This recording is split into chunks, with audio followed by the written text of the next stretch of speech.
Be on your guard.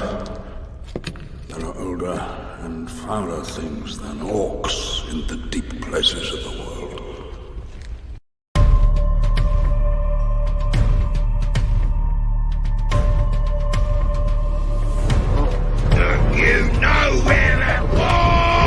From the beginning, we knew she couldn't do this alone. Every good quest needs a fellowship. But you have not seen what I have seen. I have seen my share. You have not seen what I have seen.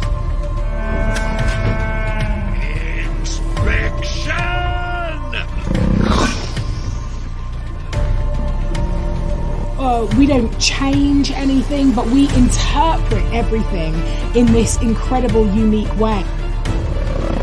Everyone was cast because they were the absolute best person for the role. Second Age is the great unfilmed story in Tolkien's entire Legendarium, with the Forging of the Rings and the Last Alliance. And we felt that that was the story that deserved to be told. There is a tempest in me. It swept me to this island for a reason. They cast you out for deigning to beg them for a few petty soldiers. What will they do when you tell them that you are my ally? When you tell them that Sauron lives because of you! Oh, always beard. Enough with the quail sauce. Give me the meat and give it to me raw. Looks like meat back on the menu, boys!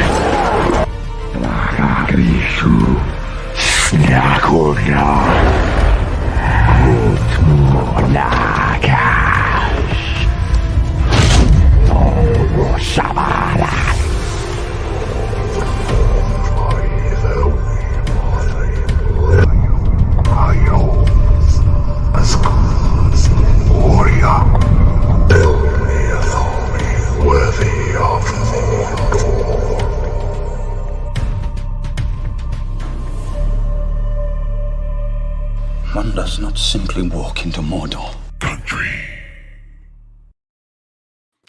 Yes, I know. I boomered the start because I forgot that this doesn't have a "Here We Come" on it. Anyway, welcome to Mordor Country, where we are here to entertain you with roasting. Wait, we are?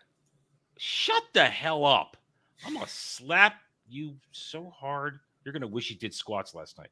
Anyway, welcome to Mordor Country. We're here to have fun. Alf is not joining us. He had a real life thing at the last minute. He will try and get back with us if you're watching on his channel, because he is simulcasting it with us. So if you're here from Alf's channel, he will be here hopefully eventually. He had to step away. Either way, welcome one and all across all channels. We hope you guys are having a nice Saturday evening. I did leftover ziti, chicken patties, and tenders and sausage. It was delicious. And Dermy, what'd you have for dinner? I haven't ate. Well, that's a you problem. How you doing? Oh, I'm alive. You know, I had a monster. I'm here now, regretting my life choices. Kind of wish that something bad happened to me while I was watching this show, but now I'm here. Well, aren't you just your own bad thing? I mean, normally, yeah. Yeah. Anyway, you sent me the link, and I said I don't want to, and I told you to cry more, bitch. That's what I said. Anyway, Jed, you just finished this a little while ago. You're still traumatized, huh? Oh, I'm very traumatized from the episode itself, and I spend way too much time on Twitter, apparently, because the stands are just absolutely disgusting with their fetishization of Sauron. It is bad. So many holes, so much goo, so much grossness. Did you see the one where they're stirring the pot and somebody said, "Oh no, they're cooking Sauron"? Did you see that one? I didn't see that one. The one I just saw was to be the one ring on his finger so that he could pull it out and put it back in over and over again. Yep. All right, so now life choices. I also spent too much time on Twitter this afternoon before I went to get my haircut because I'm just sitting here waiting for it to start going. All right, and I got blocked 3 times today. Once by a Disney stan who was a furry, but the other 2 were Rings of Power stands. So I did my work. I mean, ABF, I try to get blocked on Twitter. Do you? Believe it or not, no, because I try to be as nice as possible when I'm just throwing facts at people. I live to troll the stands. How you doing tonight, man? Good, good. No, I like to draw it out as long as possible until they tell me to off myself, and then I report them, and then they get banned. So. You see, once in a while, I'll get the rando DM to Minecraft myself, and then I report them, and then I get the message so and so has been banned from Twitter, and then I feel good because it's usually their entire life. Hey, the kind of person. Adam, I have a serious question for you. Yes. You have dark mode yet? No, I don't. No, I don't. Have you found your penis yet? Yes. Did it require the microscope? No. Well, good for you. The tweezers helped, I guess. Rachel, hi. Are you regretting this yet, Rachel? Are you regretting joining this panel yet? Nope, not at all. I love it. I love it. How you doing? I'm good. Honestly, I much prefer to be around the boys. Girls are just unnecessary drama sometimes. I'll be fair. Then why do you want to be around me? I was gonna say, yeah, because we're all in on making fun of you, Dermy. Oh, she gets it. I get it. I can respect that. Before we continue, Rachel, I think you should tell them the story of our waitress from last night. Oh yeah, so we went to this place called Sicky's Garage. I know a few people in chats have told me to visit it out here, but she seemed really nice. Nicole, shout out to Nicole if she watches. I know Jed did kind of like throw this stream out there to her, but we met her and she's a big Lord of the Rings fan because she was looking at this, which Jed got me for my birthday last week. Let me zoom in. That's awesome. Let me zoom in. Oh, nice. Mm-hmm. Jed, you never got me anything that nice. Nope, never have. Next birthday. But Nicole was super sweet, and she was just like, we got to talking about Lord of the Rings and stuff. She was lamenting that that she didn't have any friends who were into Lord of the Rings and Tolkien, and then it somehow got onto the topic of Rings of Power, and we're kind of just holding our breath of like, is she going to be a stan? But no, she wasn't. She was ragging on how much the show sucked. She's a pure blood. I'm like, yeah, she's one of us. Yes. Oh, yeah. She was a big fan. She was talking about getting the shards of Narsil tattooed down her spine the whole way. Like, she's the whole 9 yards Lord of the Rings fan. But she kind of was tentative about bringing up Rings of Power to us as well. It's like, what do you guys think about the show? And as soon as we said, oh, yeah, we hate it, she just went off on it. Unfortunately, she did say she liked Arondir, Don Lemonless, or Legolas the Black, but besides that, it was right on board, and it was just great to see someone out in the wild too. Not like us. We're not in a bubble. It's not just us. It's always that thing. You're always chatting up somebody new. Maybe you've got something that signifies your particular nerd passion, and you gotta wonder: are they gonna be one of us, or are they gonna be a stan? And here, sometimes I wonder. I mean, I'll pass people wearing Star Wars shirts in the crowds sometime, and the ones that have the faded ones that look like they're from the 80s and the 90s, I'm gonna think to myself, I bet they're on our side. I'm gonna guess, because that's I think a you'd really have to be a old little school bit. shirt. Yeah, I think you're gonna have to be very careful with that one because there's the fading effects that they do on shirts and shit like that. So well, this was like usually like fat white dudes, so I'm kind of assuming that they're probably okay. Yeah, they're probably more based. Yeah.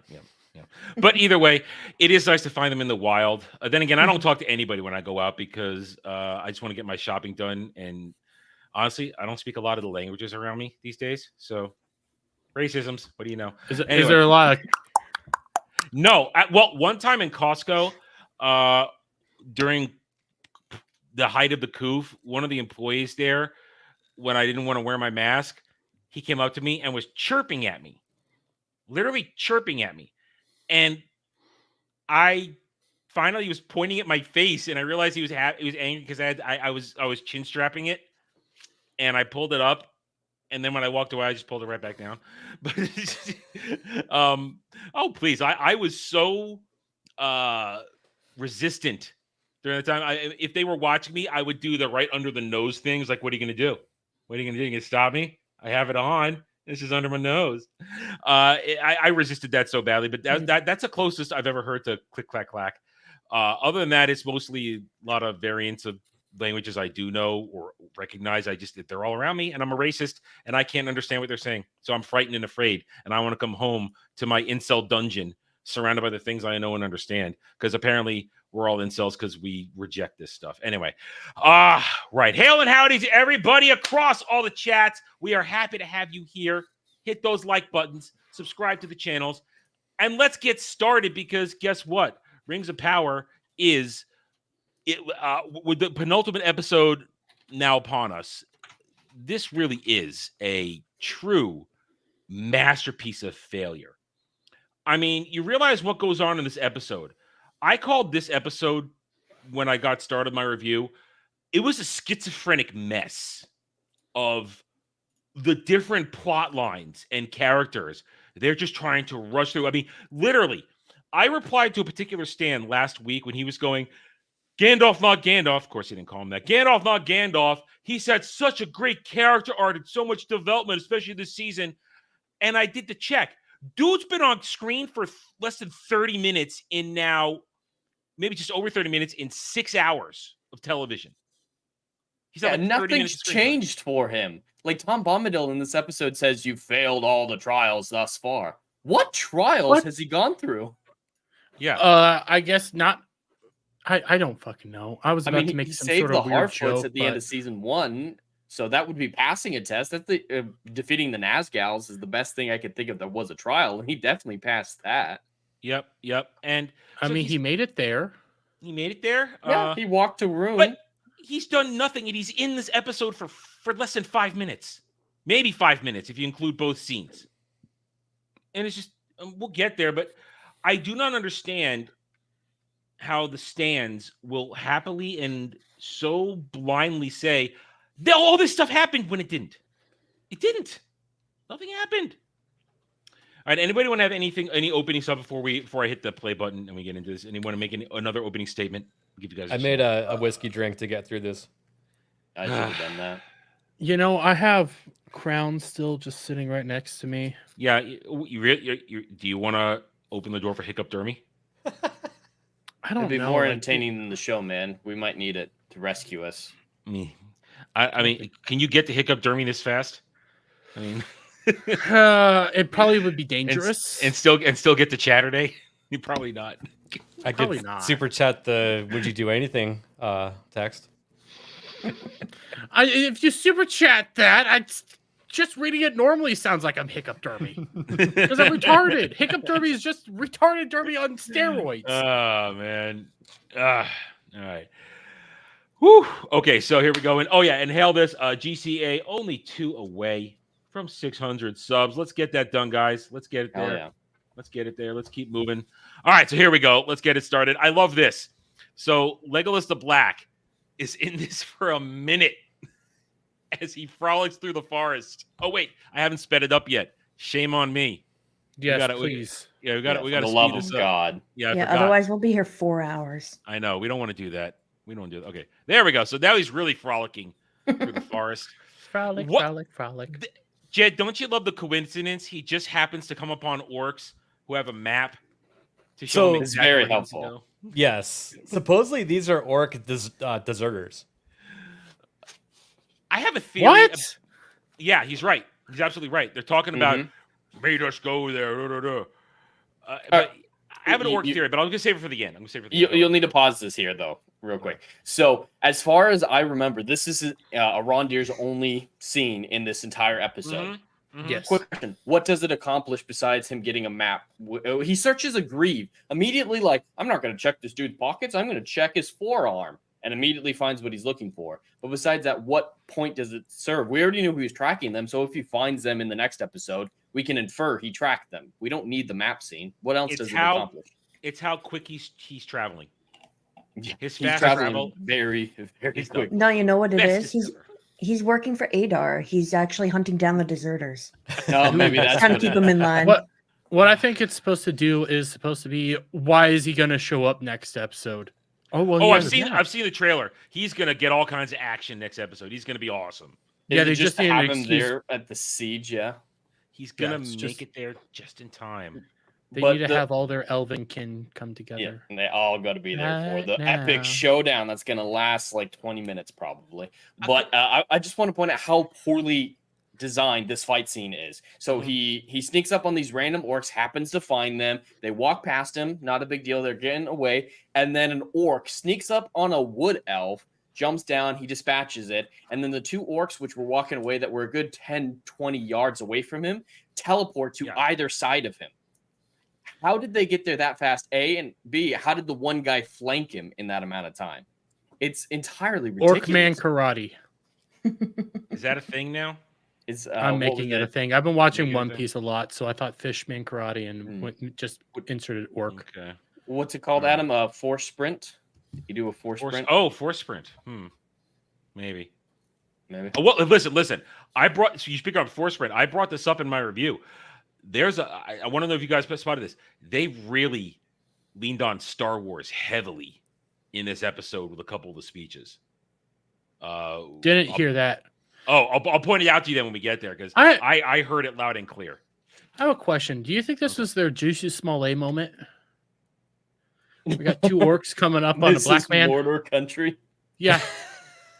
We finally got it, and we missed it. Yeah.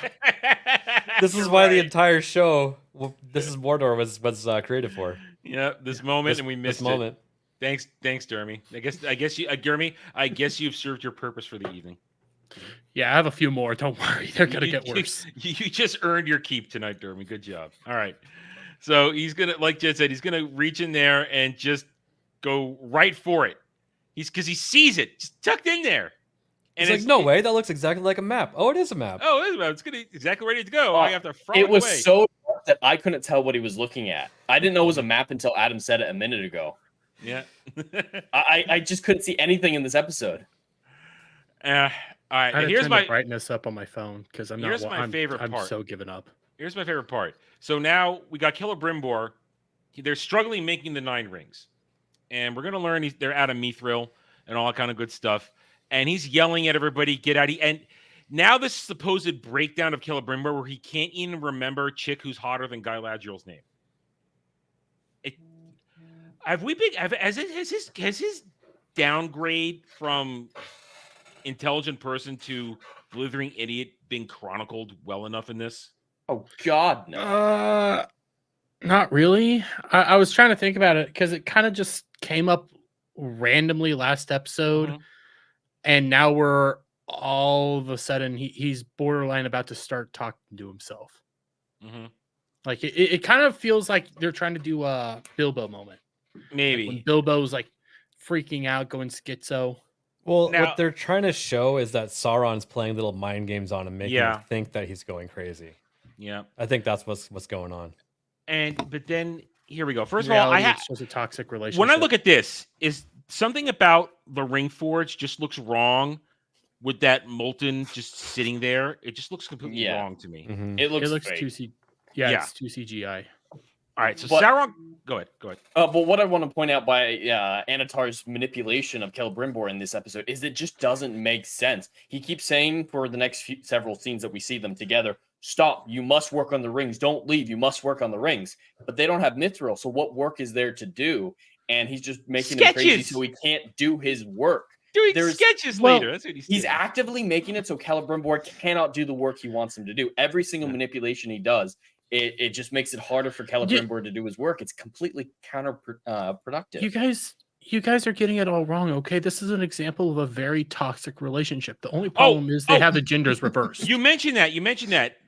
We get our favorite line here. He comes in and he's gonna sends everybody out, and he's gonna reassure him with how Celebrimbor, it's okay to be so into your work. Oh, you would go.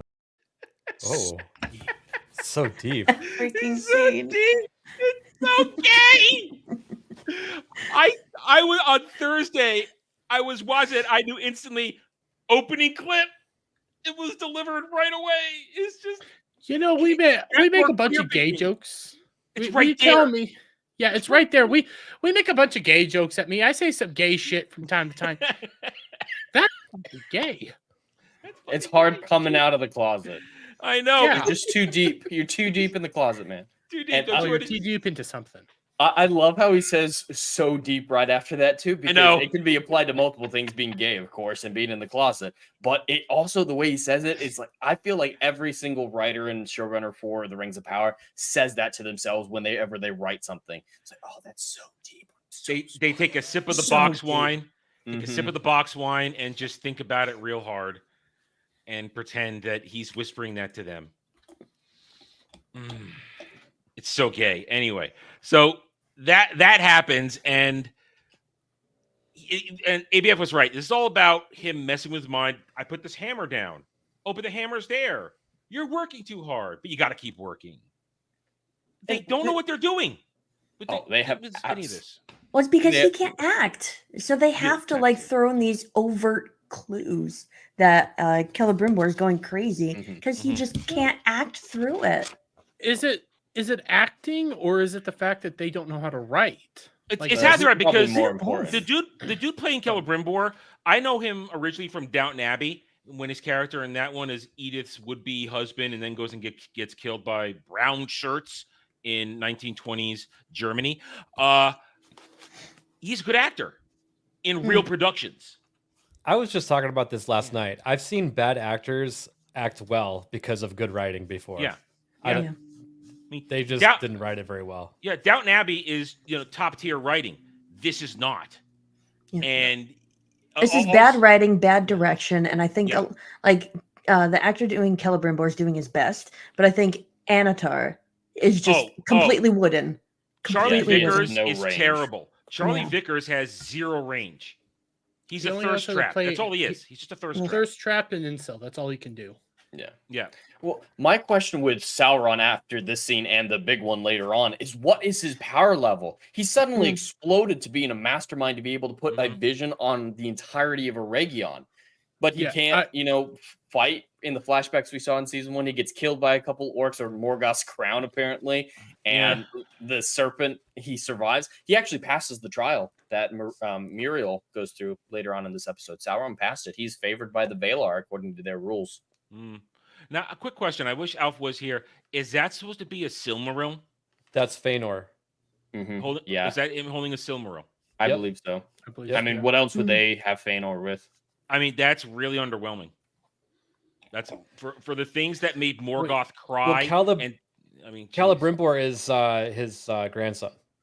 So Yeah, he's walking out, looking up at that statue, thinking, "I want to be as great as he is." Is that? I think is what I that thought moment all the is supposed to be. Cimarils were. Well, that's not a real one. It's not a real one. representation. It's it's just a representation. statue. Yeah. If it's a representation, I think it's okay. Underwhelming. It's just a underwhelming, crystal. Yeah. It's just like the rings. They're not actually that well made. They're just blocks of material that some do vague things in this show. That's kind of what the Cimaril. I actually know a bit about the I can never say it right. Cimarils. Silmaril. I'm never going to be able to say it right. Shut up. You can't even say espresso. Yeah, I can't say that right either. I know a little bit about them. No, I can't. I know a little bit about them. They were basically just crystals that were crafted from the tree, and that's kind of what they were, but they gave off light. So I don't have a problem with them looking like a crystal. But it should probably have maybe magical light coming from it. But it's underwhelming. And to Jessica's question, yes, he was in Downton Abbey. As I said, he played Edith's suitor, who gets her knocked up before, and because he can't marry her because his wife was in an insane asylum, but then he moves to Germany to try and become a citizen there so he can get divorced, but then he gets off camera Minecrafted by brown shirts in 1920s Germany, and then he is in there. So that's who he played. He played the editor of the publishing company that Edith goes to work for in London. Yes, I watched Downton Abbey. It's right there. I love it. It's glorious. Anyway. What's up, Jess? So I just found this underwhelming that's supposed to be representation of a Silmaril. I found it underwhelming. So now Sauron's going to come out and he's telling everybody, "I'm in charge now, guys." Now before he went in there, he said, the people of Eregion want to hear from you. I mean, all 15 of them? Yeah, that's the entirety of it.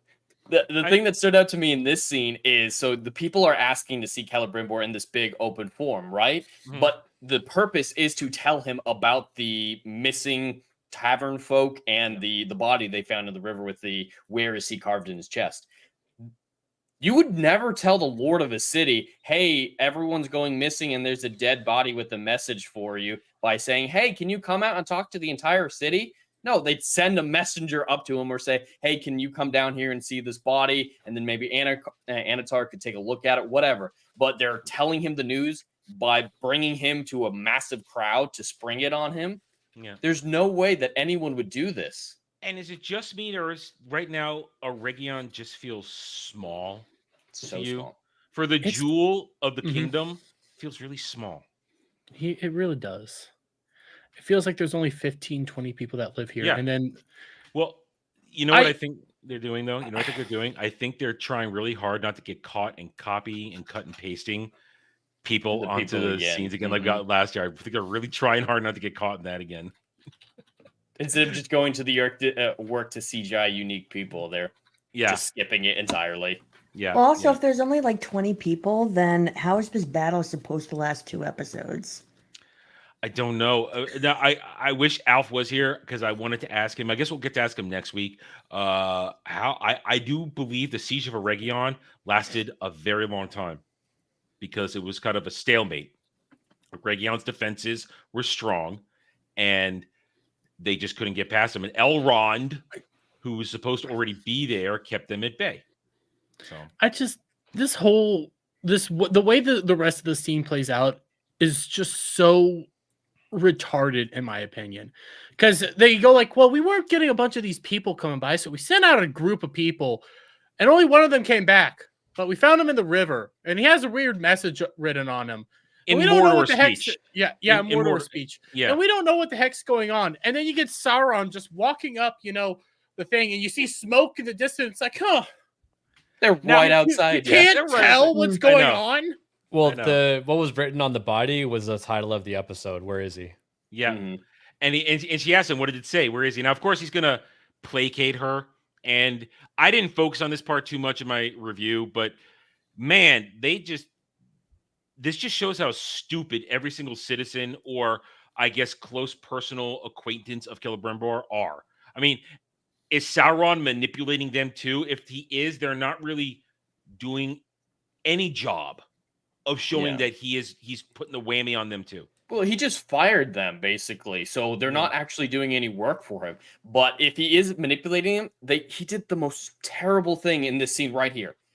There's a really easy way to manipulate everyone here. Apparently, he's the only one who knows black speech, or at least enough that she asks him what it says. Why does he tell her the truth of what it says? Because it's obviously talking about Sauron. Where is he? Where is Sauron? Is what that meant. But if he came up with some random lie that it's completely unrelated, it doesn't put suspicion on, hey, there's someone here who's not supposed to be here. He's doing a very poor job in manipulating and just further making it more difficult for Celebrimbor to do his job, taking his myths away from him, getting an army here that's going to stop him from doing his work, telling him to work when he has no materials to work with. Sauron is the worst manipulator I have ever seen in a show. He's doing a horrible job, counterproductive at every turn. I'm going to say this now. I was going to say it later, but since you kind of brought it up, the army part, I think, especially after that final moment between Galadriel and Adar in the episode, I think they're going to try and spin it that at the very end, Adar, his children are going to resent him for getting them involved in this war, and it's going to open the door for Sauron to swoop in and take them over as a benevolent Dark Lord. I think they're setting that up. That was Sauron's plan all along. I need to remember who can read black speech or dark speech. Maiar. Okay. I mean, Gandalf can. Well, real Gandalf can. I was more meaning like in this timeline, because if it's speech in this timeline, nobody, because if it's from Mordor and he knows what it is, how wouldn't that be revealing himself? I don't know what I get. Once more, we would need Alf here to pin this one down for us, but I mean, I'm sure black speech isn't just Mordor speech; it's black speech, maybe originating with Morgoth. But so I would assume, like Gil-galad would know it. The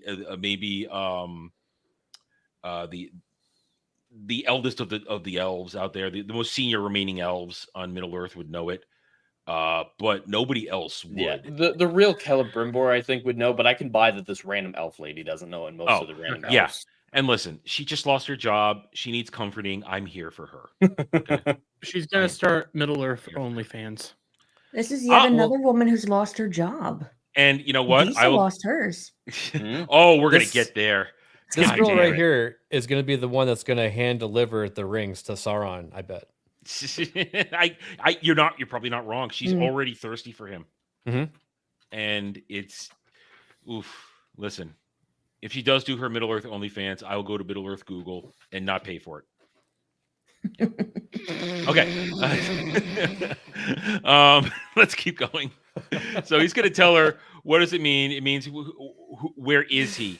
And my problem with the where is he thing as we get to go across to Adar is, where did Adar ever get the idea that Sauron's in Eregion? Has that ever been established? Well, the only thing I can infer is later on he says Halbrand is Sauron, right? So somehow he figured out Halbrand was Sauron and he knew where Halbrand was going. I don't know how he figured that out on his own or why he let him go if he did, but... I think he always kind of figured out that this is me. I hate defending the show. Jesus Christ. Like, they were kind of implying that he knew that he was Sauron at the very beginning. It was probably piecing 2 and 2 together. But you're right. How did he know that he was going to go to Eregion or anything like that? But I think he's always known that he was Sauron. Yeah. Then why didn't he kill him when he was there? Because he probably needed him to go there to make the rings. Jed, why? Plot armor. I guess. Plot armor. Plot armor. Yeah, that too. All right, so the dinner party. This is absurd for so many reasons. It's just... I don't even want to know what's on that table. I don't. Hey, it's meat, dude. Don't you want meat on the table? You know what? We watched a woman make meat last night. That is not my fault.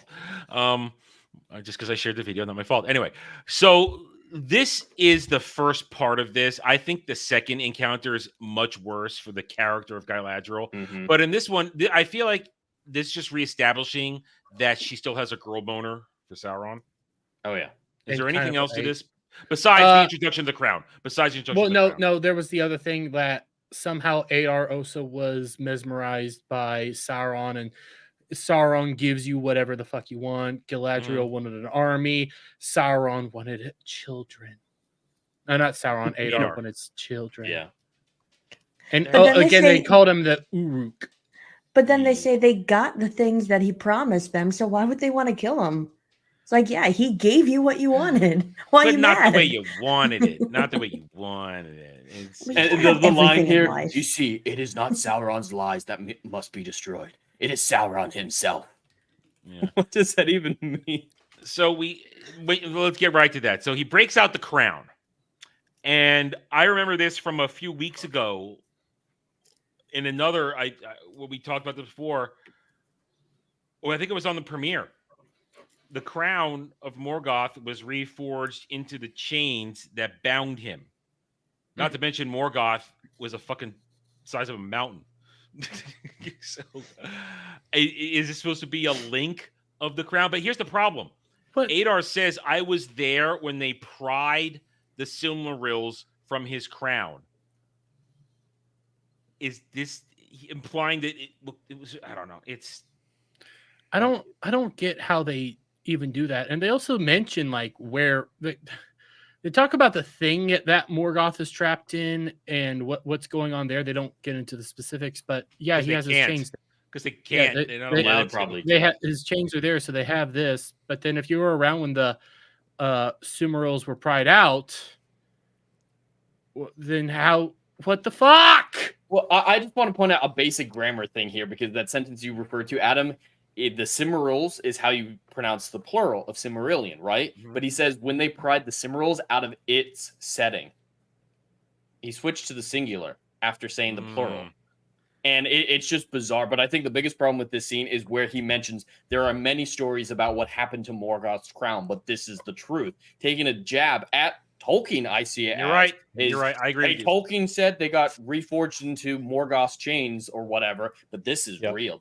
We changed this because this is the truth, and that's the way that they've justified all of this. And a lot of other shows try to do that, like with The Witcher. They're saying, oh, it's just all up to interpretation, multiple timelines or whatever. If it's different, there's people telling different stories. But this is the truth of how it actually occurred. And it's just insulting to the original creators, saying you're an alternate fake history because of oral tradition muddying. You're right. I agree with you completely. It's even more blasphemous because Morgoth's... I at least know this bit about Rings of Power. Tolkien lore brings... Jesus Christ, why am I doing this to myself? Somebody slap yourself. Slap yourself right now. Slap yourself. There, happy. Like, Morgoth is also very tied to basically their apocalypse. Like, Morgoth's supposed to return. He's not actually dead. He's just imprisoned right now in an eternal battle with another being that I can't remember its name. Like, they're supposed to come back and finish their final battle. So with Morgoth's crown being around when it's supposed to be enchaining him, that destroys their whole apocalyptic, like, lore Jeremy, as well. Stop adhering to the lore. No, I'm not. Okay? Because I can't say we're on too many different channels. Fabulous. Yeah, these fabulous people, okay, think that they're better than Tolkien when Tolkien thought this shit through. He was very meticulous in every little thing he did. And these guys think they're better than him when we're just... Jed pointed out that they screwed up the goddamn plural and singular. Yeah. They're retarded. And they're fabulous. They're Agatha. Fabulous. Ooh, dude, that's mean. That's really mean. Yeah, I'm getting that's there. Mean. Okay, that's what I have with the show, and I'm not even drunk yet, and I'm angry. So he's basically going to say, because I had the crown, which I ganked him with, and if we have your elven rings, we can put an end to Sauron. It's just stacking magic. This reminds me of That's a good way to an put it. 8-year-old. Yeah. And what if like Captain America was in Iron Man's suit and had Thor's hammer and it's the same thing with how the Mithril was created in season 1. It's like a lightning struck a tree that had a Cimmeral in it while a Balrog and an elf were fighting over it, and the power of the Balrog, the elf, the Cimmeral, and the lightning fused down into the mountain. And it's just so many things on top of each other that it doesn't actually make sense. Jed, we did this as a joke, I think either last week or the week before, when we thought that Disa was going to be the one to battle the fucking Balrog by wearing I still think it's going to happen. Rings. I still think she's going to wear at least one ring and sing fighter because she did sing fight in this episode. I can't wait till we get that. I'm wondering if Adar plans on putting the rings on the spokes of the crown, on the spikes. That's of the what crown, I was thinking fingers. too.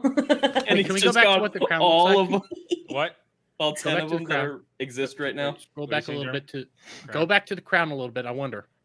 I just want him to do the most insane thing at this point because this show is just like dead to me. Count the spikes. Holy shit, we could do it.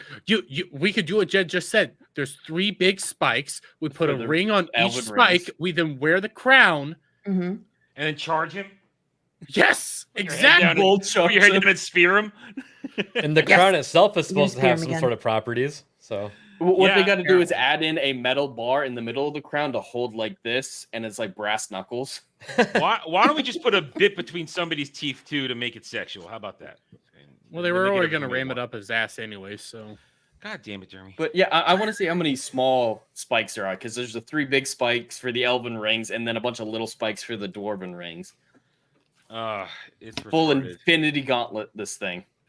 You're not, you guys. I wouldn't put it past them to try and do it. All I know is that from what we've seen later on in the trailers, Sauron has his crown and he's using it to duel Galadriel. Yep. Yeah, I know. I don't know how that's going to work.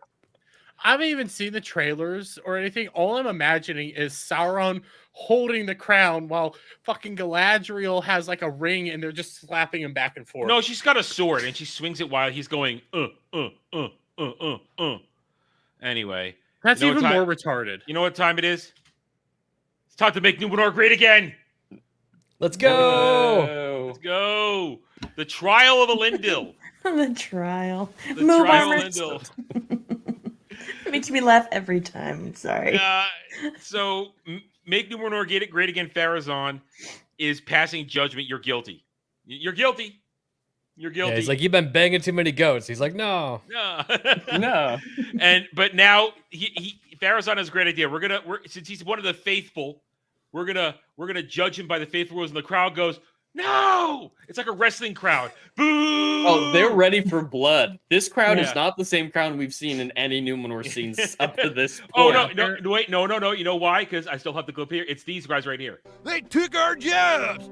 Yeah, they did. Took our jobs. They did. They took our jobs. They took your jobs. They took your jobs too. They took our jobs. They took your jobs. They took your jobs. Took your jobs. Yes. Damn, that crowd.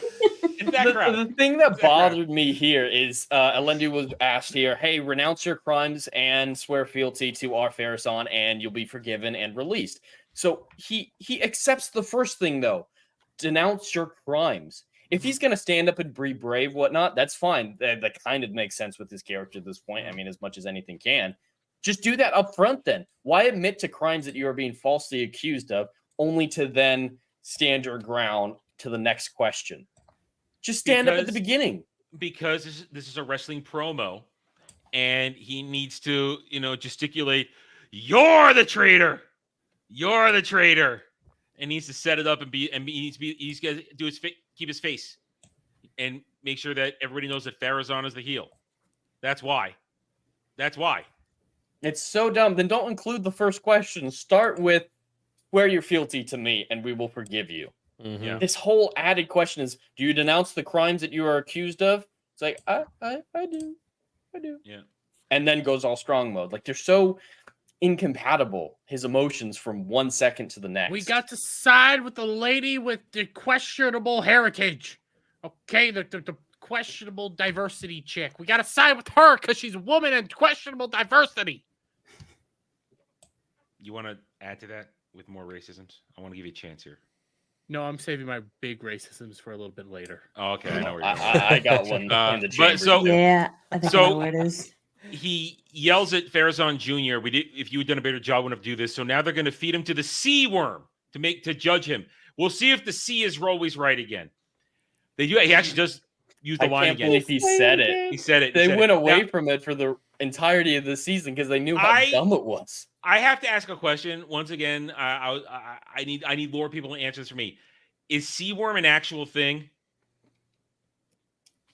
Not like this that I'm aware, but I do want to point out their great naming convention. We got the mudworm a couple episodes ago, and now we have the sea worm.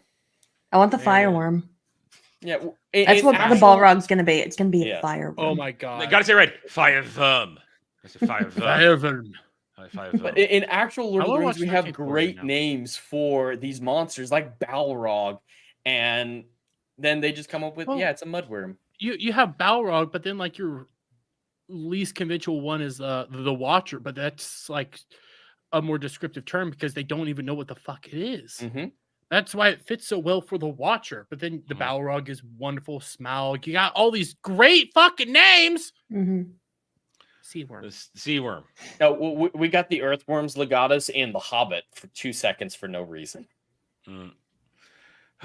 Anyway, so now we get a moment with Gandalf, not Gandalf, and he's undergoing his training with Tom Bombadil for dealing with the sacred fire. Now, here's my first instance where I say... it's not sacred fire. It's secret fire. Secret fire? It's secret fire. It's dumber. The subtitle said secret. Yeah. Well, it's even dumber. Anyway, it's purpose. It doesn't matter. My purpose of my comment remains the same. When I was doing this and I watch it, and I mentioned this in my review, this feels like this whole situation, this and then later on at the Orchard of Dead Trees, I feel like they took this right out of Luke and Yoda on Dagobah, where Yoda is where he's trying to say, I need to master this thing, and he says, no, the fire isn't to be mastered, it's to be mastered. I feel like it's basically ripping off the Force is your ally. And that's what I heard. I feel like they were lifting. It's basically an exact conversation Luke and Yoda have about the Force on Dagobah. That's what I heard. There is no try. I 100% agree, especially with the scene we get later choosing between a vision of his friends dying and continuing. You're there. Thank you. Training. Yep. This whole sequence is Yoda and Luke on Dagobah. Yep. Thank you. You reached me. I reached around you. Wow. Wow, Jed. Why don't you buy me a necklace first, and then we'll talk? Okay. That escalated quickly. It's been a long time. Anyway, now this is just more Tom Bombadil mumbo jumbo speak, trying to make him sound special. I'm just gonna say this. Just give me Tom Bombadil and Gandalf. Like it's awful, but it's like the least amount of awful. I'd rather have this. That or make Numenor great again. Those are the two tolerable things. I do want to reply to Monty here since they're catching up from earlier in the discussion. What I meant, I didn't mean that was wrong. I meant that, first of all, that Adar was there is retarded, and also that he's basically implying that that's the crown. That was what I was talking about. I'm not arguing that, of course, Silmarils were pried for Morgoth's crown because that's where they were when he stole them. I'm saying that he's basically implying that this is the crown reforged for Sauron. It's just that's I all think he might be addressing my grammar comment though. With the Silmarils were pried from its setting, then it's grammatically unclear if he's switching over to talk about the crown as the its. But in traditional sense, when you're forging something, the setting is what is being put into something else. You don't say the wall setting; you say the item that is in the wall. So it would still be this plural going to the singular. Incorrect. After Tom Bombadil does some stupid shit, now we get the only little bit of Frodo, Nori, and Aunt Jemima Mammy. I gotta be honest. I timed out. I basically quit paying attention through the majority of the scene. All I know is she's talking about a tree. It's based. No, I can tell you in 30 seconds. This is our home. I was born in this home. My husband died in this home. I don't want to leave my home. The end. Which that's it. We could gather from previous episodes. Yeah. All I'm gonna say is, like, I knew the tree and like I was watching, but I blanked out, and then I looked back, and then Fatty and Diverse Dude are kissing, and then I blanked out again. Oh, this is so. All right, let's go right to that because gross. This doesn't matter. She's like, I want to help. You don't have to help. This is disgusting, right here. Yeah, not my because entire it's notes interracial. It's because first my of all, entire notes is just nobody lol. I didn't care about this scene whatsoever. Yeah. It feels like Poppy's taking advantage of him. Like he can't consent. I blew past this in my review because I was just I wanted to get through it so quickly. He gives the backstory of his name, and it basically gets revealed he hasn't had a name for literally 95% of his life. His parents first named him 2 years ago. Because they're so indecisive. I did not even know that. Like, literally, my rage for these creatures just like spurred and that happened. I feel like feels like a predator. Oh, I feel like this is setting up the whole, like, my parents are indecisive, but I'm going to be decisive about wanting to be with her, and she's going to go with Nori and start the Hobbit somewhere else and find this oasis. And so I'm going to go with her. I'm going to be the first in my family to decide that. I believe that's what they're setting this up for. This setting works really well, especially if you start noticing, like, most couples like this, in real life. Here's the thing. Diverse and fat. Here's the thing. I can smell both of them across the screen. Secondly, she actually says, "Did you eat lizard when was the last time you ate lizard for dinner?" Gross. Ew! They don't have crest. I mean, at least go medieval and take bark to brush your teeth like they did in medieval England. Like, you see, at least do that. Dude, these things are hippie, disgusting, cannibalistic monsters that deserve to be destroyed. Mordor is the correct side in all of this. This is nasty. It's just who asked for this? Who asked for what this? is that screenshot? Oh, he's tasting a lizard. He's tasting a lizard, and it's disgusting. He wants. You know what? I don't even want to say that because I almost threw up myself. Yeah, pretty gross. Okay, this is the last we're going to see of Nori and Barry Muncher for the episode where Nori's questioning everything she did, and then Poppy's just going to say, "Well, if you didn't have your beliefs and helped Gandalf, not Gandalf, everything would be bad. So stick to your beliefs. That's it." Anything else? Yeah, it's not accomplishing anything. And this scene is what I want to bring up a comment on the entire episode. How much of it is important? Pretty much all the storylines included are completely irrelevant, don't progress anything that we need to know. there's this scene here where you could gather all this from other episodes. The Nori stuff. We know they don't want to leave. That's what we accomplished is they don't want to leave. Well, we already knew that. So cut that out. Oh, Arondir's tracking the orcs. We already knew that. Cut that out. Pretty much all the storylines have at least a significant portion of them that you can do that with.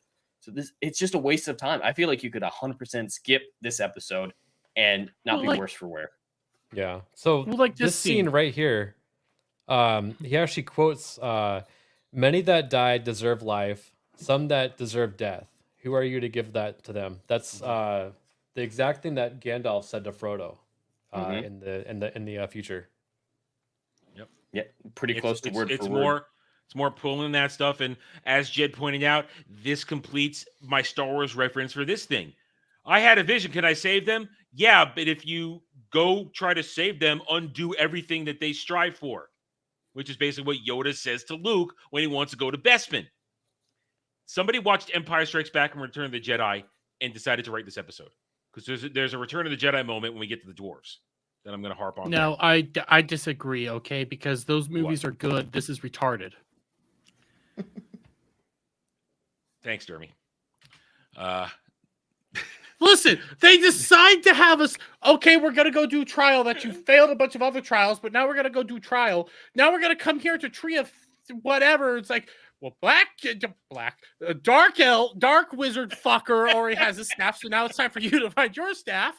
Go out there and find staff. How? You'll figure it out. Yep. Trust and the you know what's going to happen? fire. You know what's going to happen? He's going to go back to the tree at Bombadil's house. Yes. Probably. He's going to go there. He's going to stroke that branch. Go like, oh, yeah. This is just it's just going to be a full-on Harry Potter Ollivander scene where he's just trying out different sticks and they fail until he finds the one. Yeah. And that's what's going to happen. Bombadil's gone. You're a wizard. Stranger. You're a wizard now, Gandalf. That would be great my if that's name. when he finds out the name. That's my name. It feels right. I like that. Okay. They were doing that whole thing of the moment you find your staff, you'll figure out your name. So you know what? This is all a subtle message about masturbation. Yes. Yeah. But are you jerking yourself off or you're jerking off somebody else? Well, it's about puberty. You know, when it'll happen when it happens when you find your staff, and you'll know. You'll know it feels right when you hold on to it real tight. You know what? You're right. Can I just say something about this scene? They said put your beard into it. Yeah, that was an actual quote. I think I missed that. Yeah, it was inspirational quotes from the foreman to get the guys working. The subtitle said bread, though. It sounded like beard, but the subtitle said put your bread into it. It was bizarre. They're delivering the riches, which are instantly cleared out in the next scene. Well, they're already fitting them into crowns and coins and cups and everything. They're doing a lot of this really quick. Yeah. What's the time of this show? We Shit, cut you're right. the Ladriel conversation It's all gone. in half, and so much is happening in that in between that cut conversation. How much time has passed? Anatar gets to and from Khazad-dûm. Well, listen, he is Sauron. He can teleport. Okay. Well, at least enough the people around him can take it seriously. Yeah. Wait. I'm even more confused now. So Gold's disappeared because of bad editing. Where the fuck's Sauron? He should be right there. Are they gonna try to argue? He's right here. He's right here. Bullshit. He's right you here. Would see him, you fuck right tart. Everybody would fucking see. Goddamn Durant, the fucking third would be like, I'm right here. I obviously can see him. No, you can't. You don't know who the fuck's coming out. No, he's There he right is. there. He's right there. He's right there. He was right there the whole time, Burby. You didn't see him? You didn't see him? You didn't see him? Oh my god, you didn't see him? He's right there. Just open your eyes. See, now, I think that Durin the Fourth is most angry because Sauron is a boyfriend stealer. Mm-hmm. And he's afraid when Femron comes back, he'll only have eyes for Sauron too. Just like Celebrimbor. That's what I feel like. This isn't anger at his dad. This is anger at don't you take my boyfriend. Now, I find this whole speech here, we need Mithril. Can you give us Mithril? And when he says no, after he goes very bad, I don't want to skip by it though. When he tells him when he rejects him, because I want to freeze it right on the moment. When he says no, you're not gonna get it. Here it comes. Wait for it. Fuck that. Yep. Why? Yeah. Fuck that. That is. So it's like basically, hear me, Balrog. Wake up now. That's what I interpret this as. So that's what's happening. Yeah. Sauron is trying to make a timber deal so that he can anger the Ettins, and also wake up the Balrog from them overmining the mountain. Yeah. At the That's same true, time. I don't like this scene because it's implying that the Balrog is fire when the Balrog is shadow that looks like fire. Yeah. Oh yeah. It's true. It's retarded. And are they also saying now that the Balrog is going to wake up because Sauron told him to in That's revenge, what I rather interpreted than it as. because it's the dwarves who delve too deep? I interpreted it exactly as that, Rachel. I interpret it as Sauron is now telling the Balrog, "Hey, little buddy, it's time. Hey, Come little on." buddy. Hey, little fella. What's it been doing since it woke up at the end of season 1? Do you really want me to answer that? Yes. Masturbation. He's been asleep for a long time. All right. Does that mean he caught a shiny, or When is he you wake, just like listen. Cloud? Whenever we wake up, it's a wake before we are. Okay.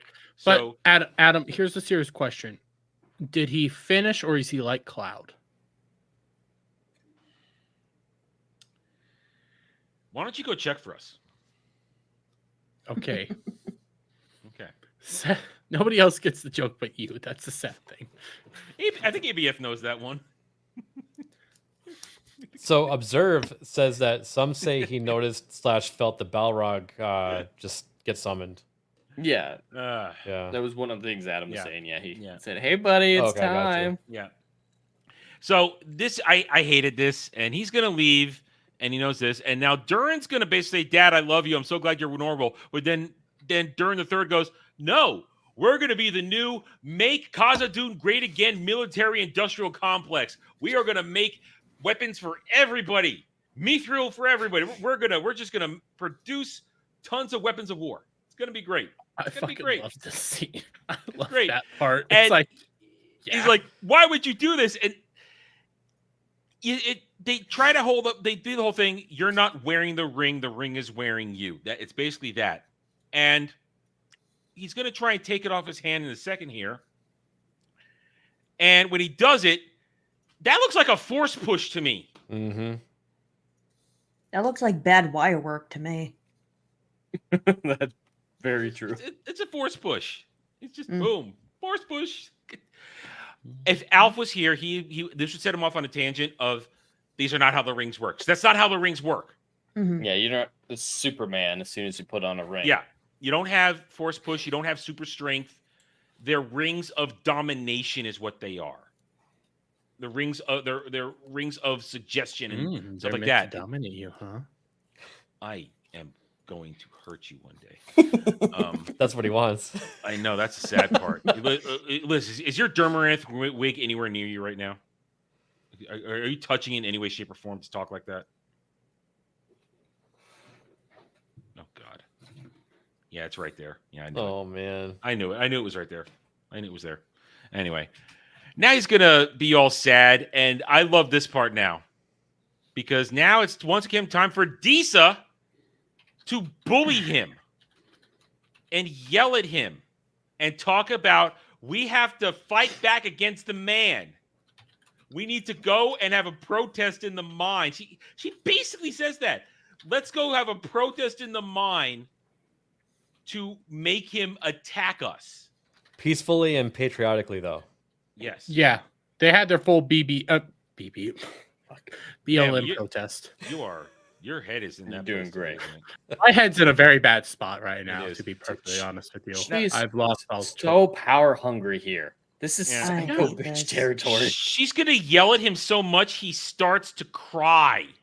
That's what I hate about this scene, because in the previous season, he was so proud that when he argued with his father, he couldn't bring himself to like go and talk to him. Where's that proud dwarf? He's been beaten down and dominated by his bitch wife. Yeah, He's a crying little bitch baby now. And Yes, here exactly. is Awful. my second Star Wars reference, because now he's going to go off. I can't do this. I can't stop my father. He's still good inside. It's basically Luke talking to Obi-Wan. They're still good in him, Ben. I can still see I can't attack my own. I can't kill my own father. There's no good left in him. That's what There's this no is. good left in anyone. But yeah, that's 100% that same conversation. Yeah, it's Return of the Jedi right here. At least Disa doesn't keep yelling. I half expected her to keep yelling as soon as she saw he was crying Fucking and make fun of him for it. Get the fuck up. Basically. Instead, she's going to decide to sing later. And yeah, she just starts manipulating him instead of yelling at him. It's still very abusive. Yelling. Yep. Little people have big feelings. Whatever happened to their kids, by the way? They sent them to work in the mines. She locked them in their rooms and forgot about them. Well, they did. They were buying them a present last time, weren't they? Oh, okay. There was that, and then they refused to eat food. Hold on. I had one last thing for the Disa scene. Yeah. So she says at one point, "I love him as much as you do." Because God knows he was more of a father to me than my own father. Of course, the Black Dwarf has a deadbeat dad. Yeah, went down to the market for some mithril and never came back. I went down there for some of that great fucking fine grade mithril. That fine grade mithril dust. I could not remember the fucking the weed, pipe weed. Went down for some pipe weed and never came back. Went out to get some scratchies. She's saying that she's 100% justified in feeling the way she does because she loves his father as much as he does. Bullshit, bitch! You're trying to subvert him. Yeah, that's Cause not a rebellion. Was that not what you had in the chamber, Dermy? That's what I thought you were talking about this whole time. No, I have some worse ones coming. Okay, up. so hidden Big Tit Sister McGee is now pleading with Elendil to just do what Farazan says. Just do what Farazan says. And I mean, I made an inappropriate joke that she hugged him too tightly when they were on the ground. I made an inappropriate joke. Yeah, I don't. That's not the way father-daughter hold each other. I felt uncomfortable in this scene. Yeah, I made it looks like they're gonna kiss. Yeah, I also I made inappropriate jokes in my review, and I don't regret it. Help me, stepdad. I need your assistance. Yeah, I know. Damn it, Dermy. Don't let's not go OnlyFans on this. I think more accurate. Let's not go Brazzers on this. That's a more accurate term. Let's not go Brazzers on this. But here we go. She says, "My lord Farazan said my words would be deaf to your ears because you don't love me anymore. So I'll bring in the only woman that you do love now, your favorite ship. Here comes. That's right. Bring in the black woman and boss him around. Here comes Blindy McBlind to Ugly Cry. Are you ready for Ugly Crying? How the fuck did you get there? To be fair, she can't tell she's ugly crying. She can't see herself. Can't you feel? I would feel the ugly cry with the snot and the tears. I'd feel it. It'd be disgusting. Anyway, this is just shipping. That's all this is. It's shipping. Do as I say. No, I have to do as I do, and it's really stupid because he's trying to be manly here. Okay, I'm going to pay for my crime, as it were. I'm going to take the sentence put upon me, and I will go and be tested by the Valar and the Sea Worm. Now, yeah. All things aside, great. All right, he is gonna go forward and be a man about it. That's gonna get taken away from him real soon. This was the "sea is always right" moment, I think, too. Yep, he'll say. Got to remember right there. The sea is always right. Yeah. Is Elendil allowed to do nothing? Even in season 1, every heroic moment he could have had was taken from him by somebody else. And this will be taken from him by ethically diverse queen. Okay, we're here. It's time to open a new shaft from Mithril. Oh, but yes. when they turned the corner and saw her there, I just burst out laughing. Yeah, same. And she turns around, and I knew she was going to sing. I'm like, I think to myself, immediately knew the song fight was coming. Yeah, I thought she was going to. This isn't singing. This is a black bitch just yelling for her protest, going like, "Ah! Ah!" Well, she turned on for me. This isn't singing. She turned on her Batman device that summoned all the bats. I thought she was going to do a dark side banshee wail. You know, because there is a dark side Mm. ability called Banshee Whale. I thought that's what she was going to do, and they would be like, "Oh God, we're being pushed back by the force of her whale." But you know, if I still had, I re-edited this without the audio. You actually know what? This is I a can prime actually- example of I'll black get it. women Hold on a angry. second. Okay, and what happens when black women get angry? Jeremy, tell us Angry what that's black like. As I women get yelling. this. Hold on a second. Angry black women yelling. You know, everybody sees it all the time. They just start screaming, yelling, shouting. They make all sorts of crazy noises, and then people just run away because they don't want to deal with it. It's not working. Why isn't it working? Jesus God Christ, damn it. Adam. I didn't expect it to do this. I don't want to have to go to the actual review because then you'll see. I had the clip. My Camtasia's not opening.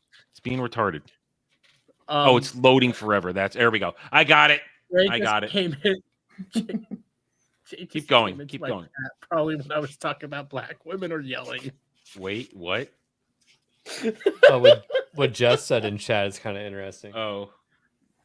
Sweet Jesus, what did I walk into? Says Dre. And then what? Dre's here. Hi, Dre. You know what? This will be perfect because then I said this earlier, but bats in the lore are related to vampires, which are evil. Of course, so Disa is evil. Well, Disa's always been evil. I don't Most get black how women are. singing summons bats though. Because it wasn't how could she singing, make it was sure they were there? screeching. She was screeching. Well, Okay.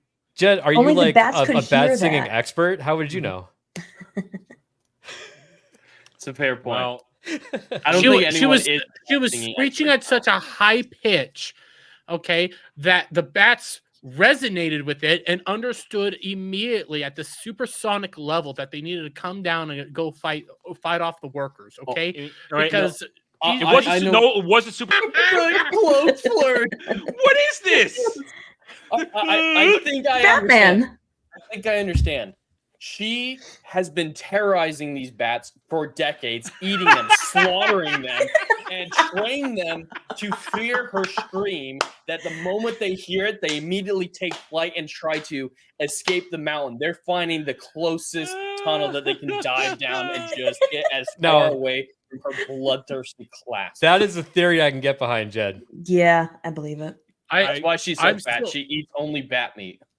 Yeah, I like that idea too, but I still stand by the fact that they think this is actual like activism and protesting. So we're just gonna yell and flap our arms and go,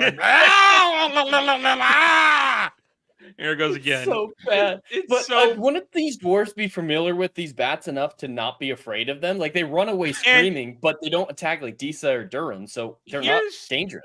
Here's the other thing. If they have been getting ready to mine this, I think they would have cleared the bats out.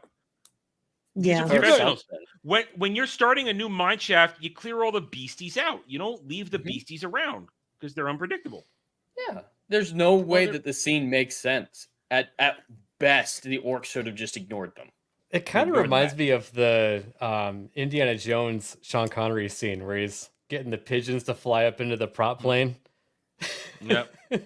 "Oh, You know fuck what, you, though? Durin. Fuck With you." She goes, I love you. No time for loving.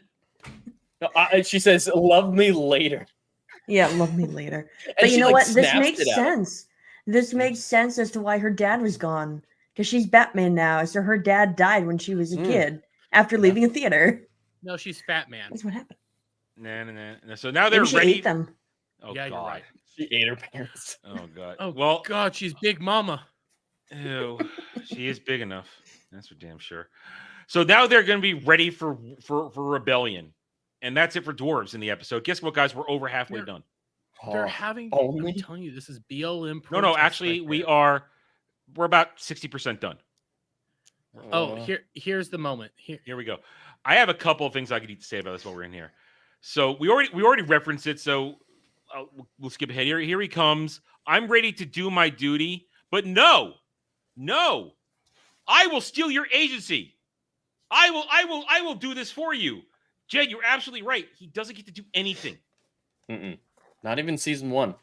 Yeah. But I just want to point out, so the evil snake monster, ocean sea worm, that's terrorizing ships, nearly killed Sauron and Galadriel and whatnot is working for the Valar and is able to make determinations on their behalf, and it listens to horns. Aren't there more than So, one? Is it Jed, what you're failing to understand is this. It was trying to stop the entire show from happening and taking out the biggest It's the real problems. hero. Yes, it's the real hero. It's the real hero. Now, is the this reality all of of our real Numenor hero. again? Just the 20 people Apparently. that exist here? There was Now- more people in that goddamn courtroom. Yeah. I just want to point out where does the sea snake or whatever get into this little cove? I There's a little guess hole. there's underneath A I little don't baby know. tiny hole. It's Yeah. going to use tentacles. You know, it's coming from the back door, not the front. It's gonna grab her That with water its would sea be a lot worm. more tumultuous if there was a big opening. Now, I will Probably. say this. Let's just get right to it. The CGI is not bad on the Beastie. Yeah. I Yeah. thought the Beastie looked okay. Mhm. And we could sort of see it through the The overlay. text. Yeah, the overlay. Thank you. We could sort of see it. It's not bad. But there it is. That's a good shot. It's okay. I have no problem with the Beastie. I don't know what it's trying to be. Those tentacles are all over the place. But Okay, now here's this. So, Hentai. God damn it, Jeremy. Now watch this. Okay, so he's about to announce she's guilty when, of course, she's not going to be. But now they should all be goddamn wet Yes. as Yeah. that splashes up, and they altered it too. Now that I look at it, I didn't notice before. What happened to the steps? Oh, that she from the walked aerial down? view? I don't Yeah, know. you're right. That yeah, she walked I down. think What I can happened to the kind of steps? see them.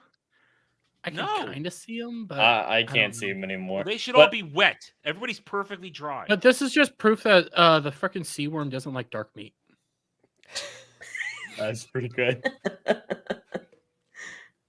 But it just I'll spat her accept back this. out. I disavow, but I accept it. When I was watching this for the first time, I actually thought that there was a chance that she would come back out of it with sight. Oh, Wow. I wouldn't That have never occurred to surprised me. That never Yeah. occurred to me. But I just want to point out that scene with her under the water with the sea worm looks almost identical to the one from the But- first episode with Sauron, with Yeah. staring down the sea worm. So did he pass the sea worm trial that she just went through? No, because it never got near him. It kind of went around him. It didn't actually. Well, touch it him. didn't kill It tou- him. but it didn't touch him. It touched her.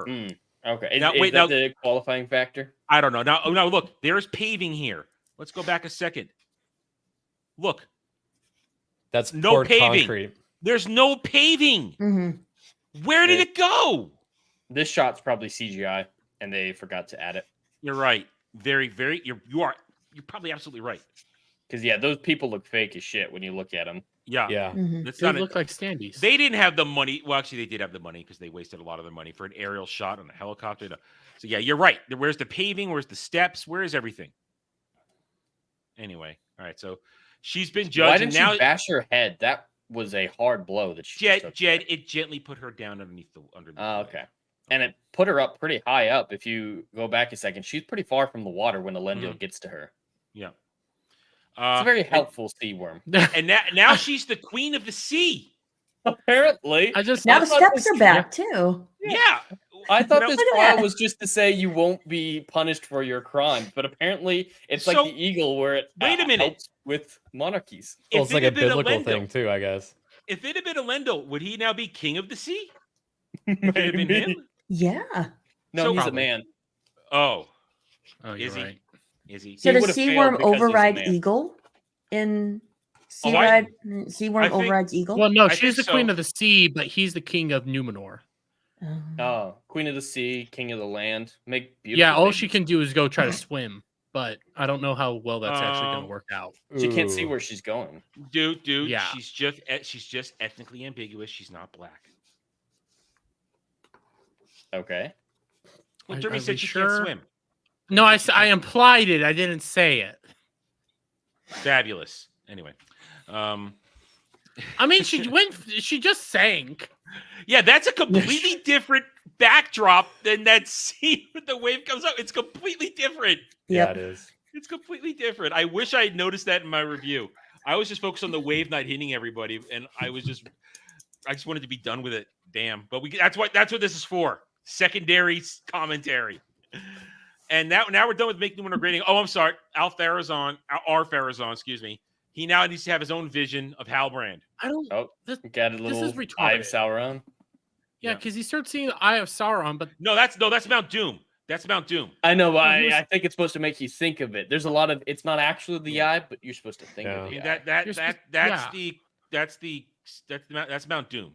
Well, but when it's in the Most actual look like an Palantir, eye, that's you're a right. famous. That's how the Palantir looked a lot of the time in the Lord of the Rings movies. When You're right. Sauron's talking. how is this happening? All right, so question. Does Sauron have a Palantir and is communicating with them? Or what the? It's up No, his ass. it's It's up his prophecy ass. device. It's now just crystal ball. I have- The crystal ball things. All right, so I'm going to put this out there now.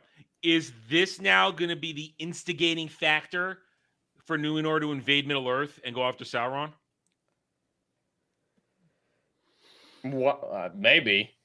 We still got to find out why they're going to go for the Valar or for the Undying Lands.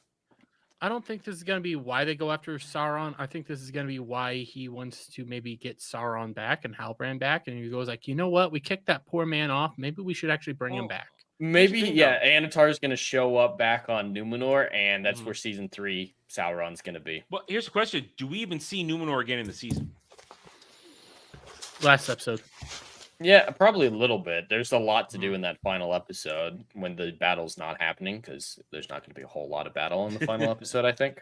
Oh, you know what?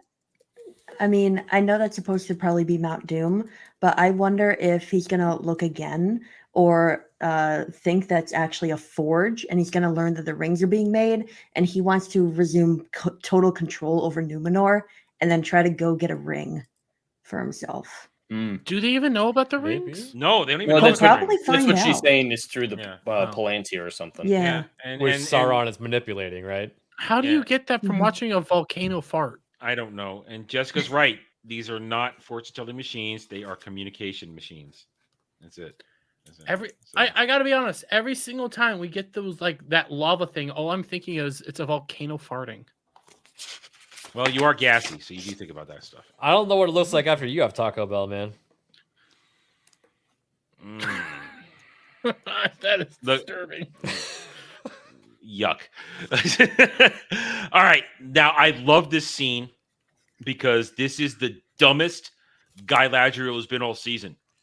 She tells Adar everything. Without hesitation. Yeah, with no prompting. It's just, here's how the rings work. Here's how I gave the ring away. Let's work together. My ring's name is Nenya, by the way. Yeah, I mean, we're gonna do all this together. It's gonna be great, and we're gonna save the world together. And trying to team up with Adar. That's absolutely what Galadriel would do. Let's join with the army of orcs. To be fair, let's really think this through, though. Let's think this through. Is it a bad move to team up with Adar? Because all he wants is protection for his people. He's like, listen, you know what? We said it last time we were doing this. All he wants is his people to be happy, healthy in the Southlands. Leave us the fuck alone. Okay, just leave us alone. You just opened that up, though. All right, Dermy, you just opened the door where I was going to go through next. He says, all right, fine. Let's say we work together. We defeat Sauron, this and that. Are you going to leave us alone, you high and mighty elves? Because we just want peace. We're going to kill for it. Well, the entire season starts off with Sauron saying, let's enslave Mordor. And all the orcs are like, yeah, let's enslave them. Fuck them. And then he's like, oh, but there's going to be casualties. Then they're like, nah, never mind. Yeah. The orcs want to kill. Like they're evil. Yeah. They're evil. Are they really? Are they? Yeah, they're Dermy, misunderstood. Dermy, just because you see yourself in them doesn't make them acceptable. You don't want to know what I see on Sunday night. Yeah, Dermy, he's not saying you see yourself in them like woke people see themselves in characters. He says you see yourself inside of them. Yeah. Oh. Yeah. Hey, they're bent down in front of me. Listen, Yeah. I think Dermy could make it work with orc wife who had the baby. I think you can make it work. Dermy could find a way. Finally, a woman in his league. Yeah. You can make God damn. I'm sorry. That was vicious. That was vicious. I didn't mean it. I'm sorry. You meant it. You meant it. No. Don't backtrack, Jed. Don't take it back. Don't take it back. You got listen. You know the horrible things. That was a good one. I have to. That's a good one. And he's basically here it is. Like, what are you gonna do you're gonna kill us all after that. You're high and mighty elves. Morally gray bullshit. Just morally gray bullshit.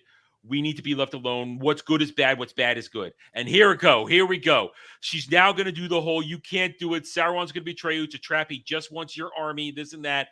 And we got this.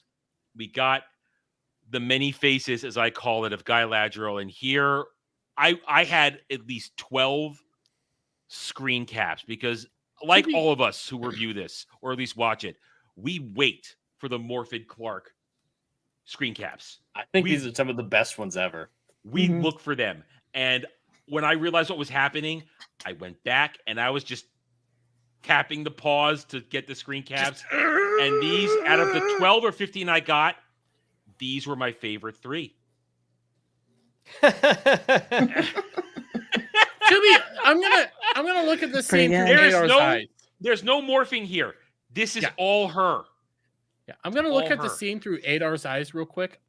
All he sees is this crazy bitch starting to freak the fuck out and say, "You're playing right into his hands. You're playing right into his hands."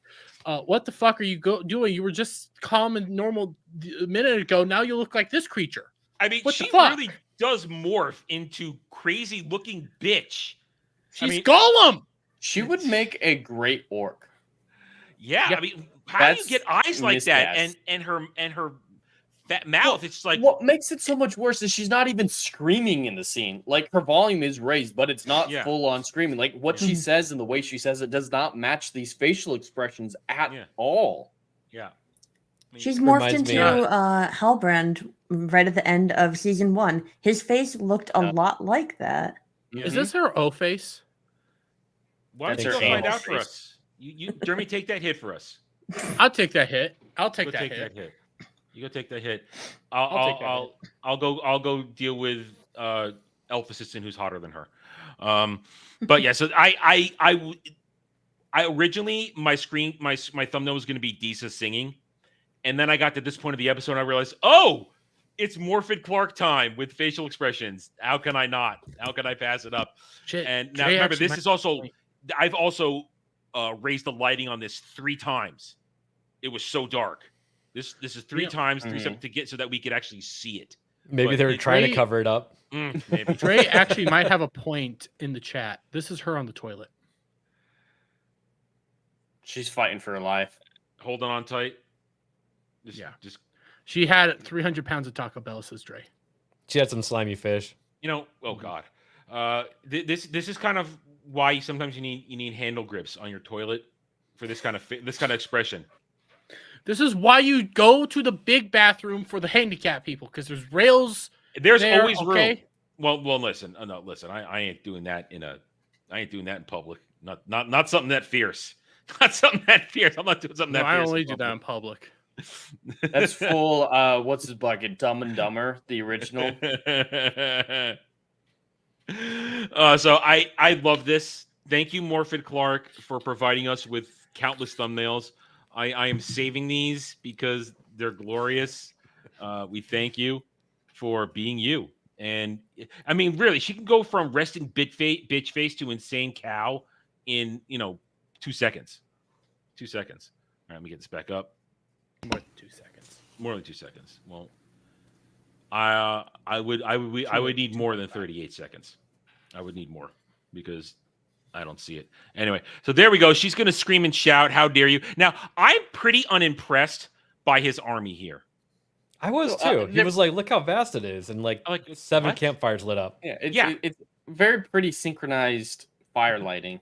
Yeah, from no fire to sudden fire. That is not enough of an army to siege a city like that. Well, this Aragon is. Maybe with the 20 people that live there. It's plenty. Okay. All right, she's gonna have the freak out, and now here's why I say, there it is, right there. I love it. Oh, look at that. She's so crazy. Now here's why I say that I think he's gonna lose the trust of his orcs, because orc that just wants to have peace is hesitant to give him the horn. And he's like, just give it to me. And I think that this is how Sauron's gonna sweep in and say, look, your father sent you to death. I'm here to help you. Mm-hmm. Yet, and I could see Jed about to say it, there's been no buildup for this at all. None. It's all coincidence. No setup and payoff. A true general what I was would. gonna say is Rachel's comment in the chat is fantastic. The campfires are lit. Mordor calls for aid. That's pretty good. That is Had good. a goblin light them instead of a hoblet. A hoblet? What? Man, you're in good form tonight. A hoblet. See, this is why I can't say words. Words me do gold. Good job, Jeremy. Words We're me really do proud gold. of you. Okay, the army's getting ready, We know but now we get the final pimp temptation of This is just all this. of Celebrimbor. Can we just jump there? Because We are jumping there. Now, he cuts his hand here. Anybody know why he cuts his hand?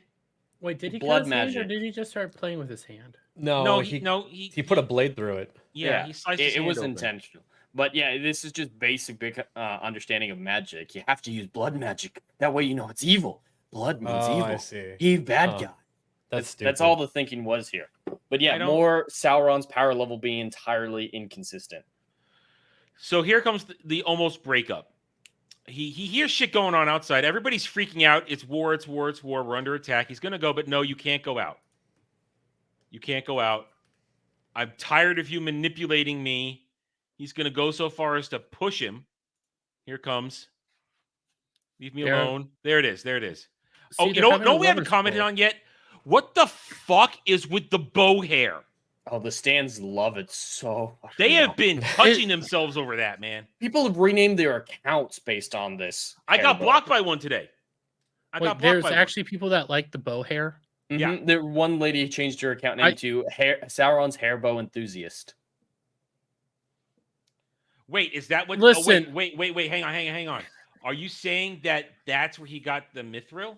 I don't know if that makes sense because He was there. He could It's have probably stolen true. I 100% believe that might be the case here. But according to the show's logic, you actually need mithril to make the rings. Yeah, and he was there, so he could have stolen some. Yeah, I think he just I stole just some, assumed but- he stole. Yeah, from so did I. I just assumed he stole Sauron them. magic. Yeah. Yeah. What I'm gonna say here, because I'm so broken inside. If man buns are gay, this is 100% feminine bullshit, gayer than the goddamn dude from Agatha. That's saying That's pretty something. gay. Because that twink is gay. Melody Mac words. Fabulous. Melanie Mac words. Fabulous. Fabulous. Yep, All right, so that's what I meant. Celebrimbor is going to go outside. He's saying he tries to basically say all the dooms of the future will be on you if you go outside that door. Which is so dumb. He can take a break because he doesn't have mithril, so he can't actually forge them. So let him take a break. It does nothing. Yeah. This scene gets even dumber. Okay, he didn't fully look outside, but he could tell that it was night. Mm-hmm. Yeah. He can tell that the sun is down and the moon is up. And then what happens next is completely retarded. How? How are you get this that fucked up? Because power levels. Because he's in his cum head. face here. Oh, god damn it, Ted. Yeah. I didn't. That never occurred to me. Oh, Stan's put that in my head. Really? Yeah. So now, Especially when he man. opens his eyes in a second. Yeah, sure. Blame the stands. and now it's ethically diverse. Eregion is okay. Business as usual. Look how pretty everything is. Yeah, Yeah, your it's great. Children are And it's playing. Hey! Children are playing. The two twinks are painting. Those are twinks. Those are twinks. You know Thought those that was are a twinks. girl, actually. No, those are twinks. No, both dudes. No, see, look at all the diverse Diverse. children. Look at that. And of course, even the black child elf can't have Dre- elf hair. Dre, are you still here? Dre, we need you to describe that nappy hair. Why can't he just have nice hair? Why, can't Why we does he have to have? Yeah, I don't know. Because that baby costs fur? money, and they don't have that in the budget. So this fine bit of mithril I got for you. It's the finest grade. One sniff, and you'll be knowing everything that your grandfather knew and better. This is also the scene where he says when people write about this age, they'll call it the Sumerillians. Or the Sumerillion. And this is the second time he says precious too is in this scene. I missed it. I completely missed it. didn't even pick up on the Precious. I missed the Precious. I missed it. I would have said it in my review if I saw it. So shit. After you did that whole thing with the it's fucking drugs. mithril, it's literally drugs, especially when literally he goes drugs. like, it's fine powdered mithril. It's literally drugs, man. Yeah. Literally drugs. I'm surprised he didn't smell it to check how good it was, you know? That would have been glorious. Yeah. That would have been glorious. But now rub it in the teeth. Great. Yeah. No, So- this is an Agatha. This is an Agatha. Where they So some of tasted the candle. stands are saying that workshop hammer is what's going to be made out of the material for the Ring of Power. The One Ring? Mhm. Really? Maybe. I mean, His if they use grandfather's Galadriel's dick dagger for the 3 Why- Elven rings, might as well use the hammer for the one. Here's The hammer here's that made the question. Silmarils. Yeah. God damn, I wouldn't be surprised now that you mention it. Shit. I wouldn't be surprised if somehow they make all these interconnecting stories, add in ingredients for the One Ring. Like the Balrog's blood, he puts it in the ring formula. Oh, something in Numenor, maybe the blood of the sea worm, and maybe a Harfoot or the disease that those Mad Max Foot of the Harfoot. Just Foot of a Harfoot. throw a Foot of the Poppy's Harfoot. foot fungus. Get Poppy's all nobody. the storylines for Go the get ingredients. nobody. Grab him by his goddamn bushy hair and just throw him in the Mount Doom. Wow, Mix that all Dermy. up Control together. your racism. That's racist. No, I'm doing that because he's a Harfoot or a Hobbit creature thing. that Oh, deserves because to of his die. race, huh? Yeah, because of his race. Not his skin color. I mean the Hobbit people. Cancel Dermy for yet another reason. So he's going to send it You know back what? inside. Yeah, I'm racist to hobbits. Fuck me. Wait. So now, basically, here's the setup. Celebrimbor now must rush to make the 9 rings of men while a war is going on overnight, essentially. That's not going to. But he doesn't know there's a war. But it's still True. like, the whole idea of it is that it's a rush job. Yeah, it's So not going to help is- Sauron get what he wants. So is Oh, Sauron pause. able to manipulate the sound in the forge? There's the diverse couple. Sorry, because is Sauron going to be able to manipulate the sounds in the Oh forge? yeah, and so what he can't hear the battle. Yeah, so he can't hear the battle. From what we tell in the trailers, this is where we're gonna get Celebrimbor going "Ah," all the time. He's gonna be losing his But shit. if he's forging the ring and everything, and he's like, but it's peaceful outside, but it's not. And he hears all this stuff. Should he? How is this all going to play out? What's your plan, Sauron? Your power level makes no sense. So what's your plan? Why didn't the fuck you do any of this when you got ganked, whatever? You got stabbed. What Janked? stopped you then? Janked? Whatever. Shanked? Ganked, whatever. Shank. But for this scene here, I just want to point out the stands are drooling over this shot, this transition we're going to see right Yeah. here. Ugh, They think it's the greatest thing ever, and please. it acted like it's revolutionary. I've seen this in 1,000 shows Yeah. before. It's interesting. It's not bad. They do a good job with it, but it's not the greatest thing ever. And, And especially one thing they'll point out too is that his outfit just changed to black too, right? Mhm. Yeah. Oh yeah, very, very deep stuff here. He's But a- I actually saw the behind the scenes of this transition. They did it in real time using the volume. So that's how they did that effect where it goes from day to night was the volume. Yeah. Well, So that's they actually cheated. like they cheated, but that's like a good idea to use the volume for Yeah. something like that. And then Now we get this the orc music.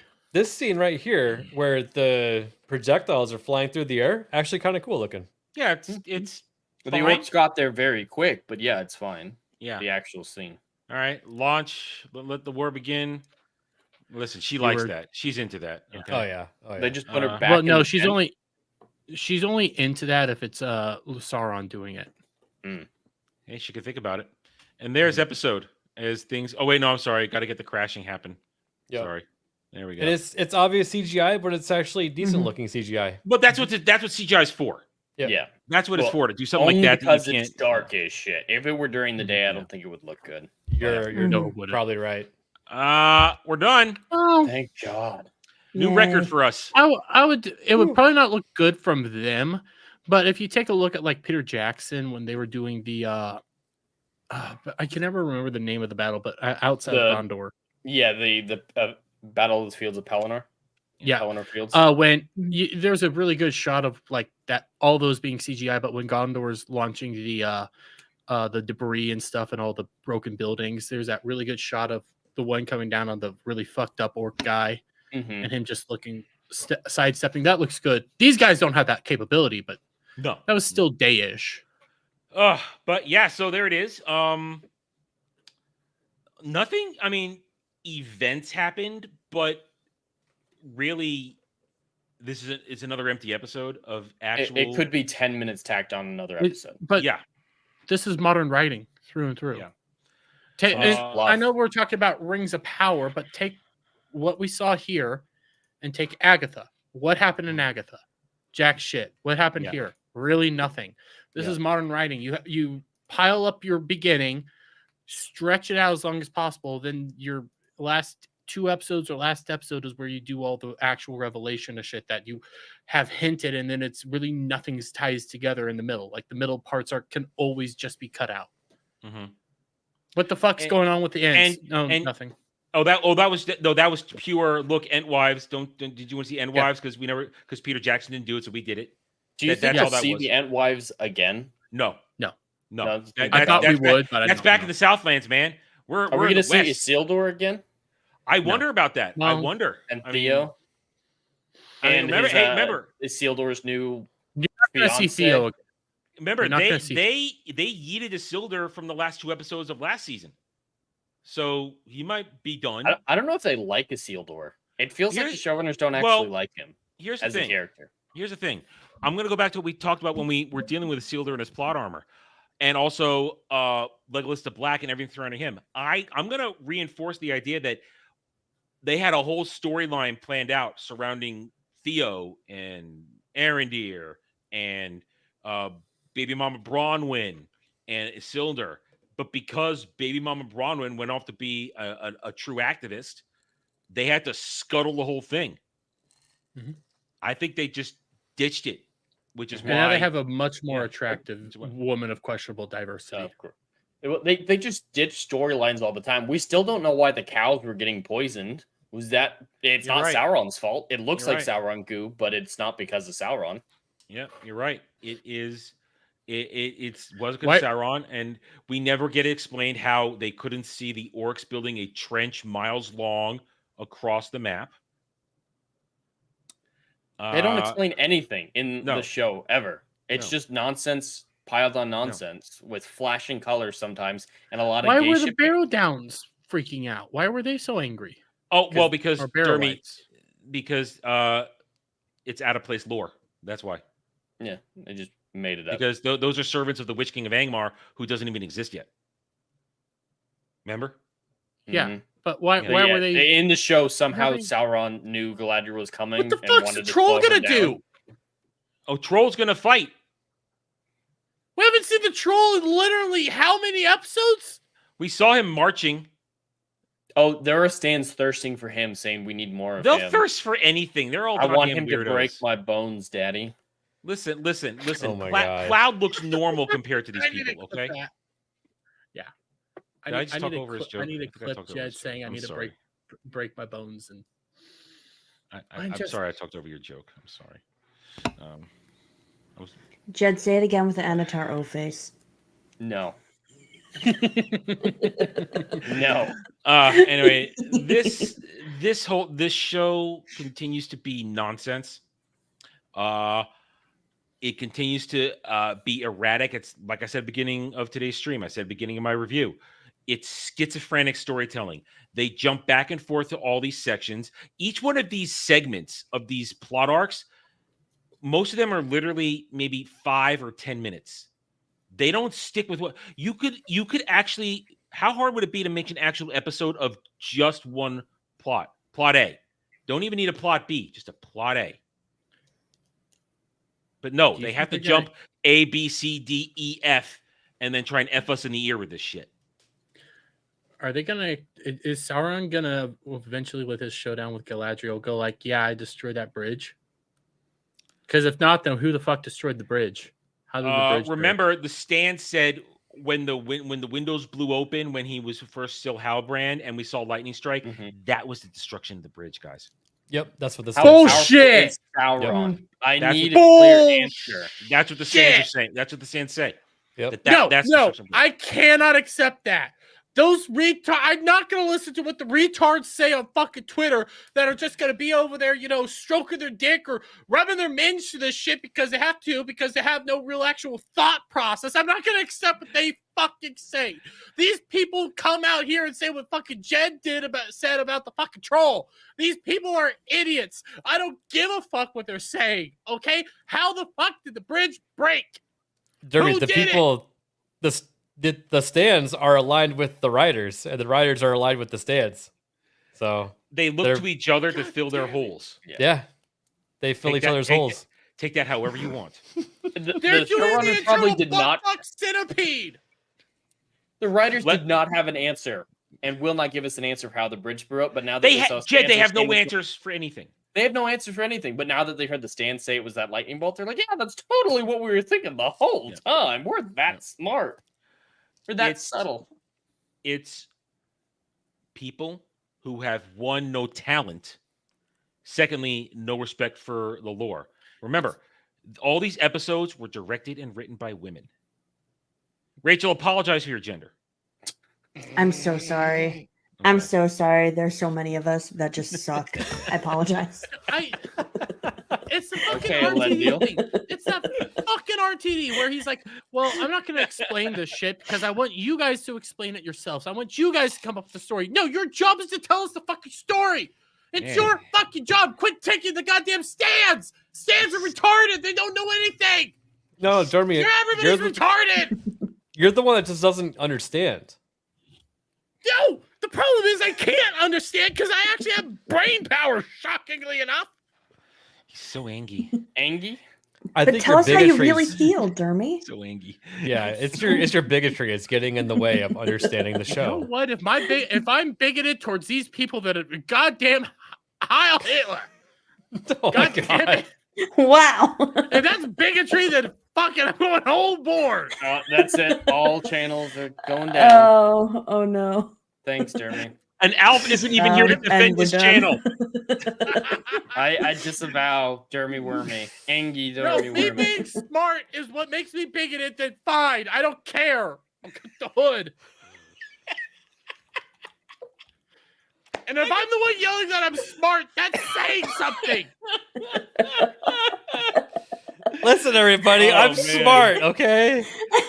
Oh wow! I was just happy to let him go.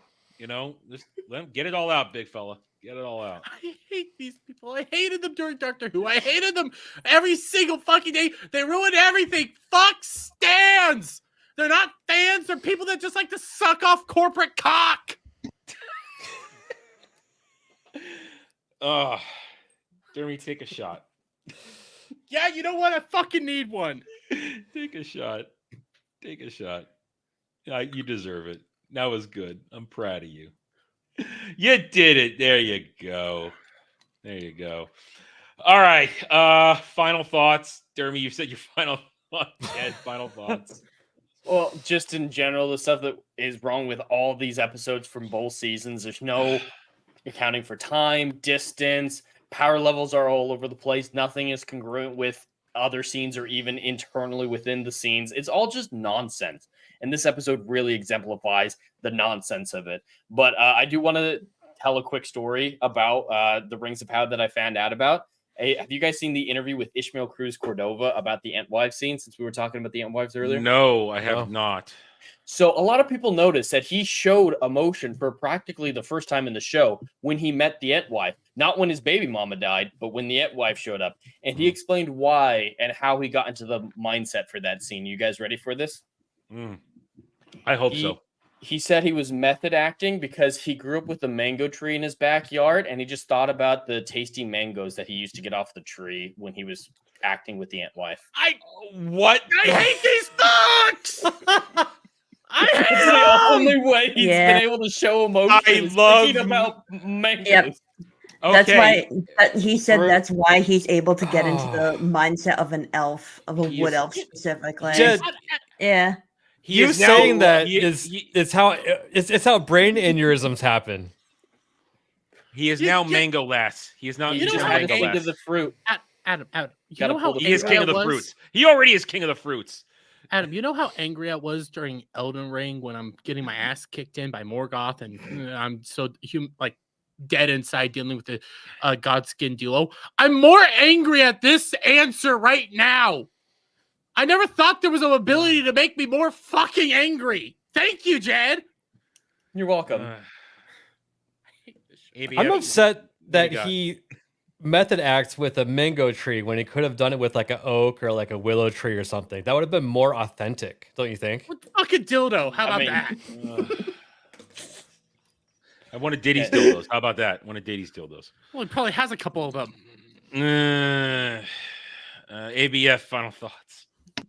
I hope they add more trans representation and more gays and all that stuff in the show to make it more entertaining.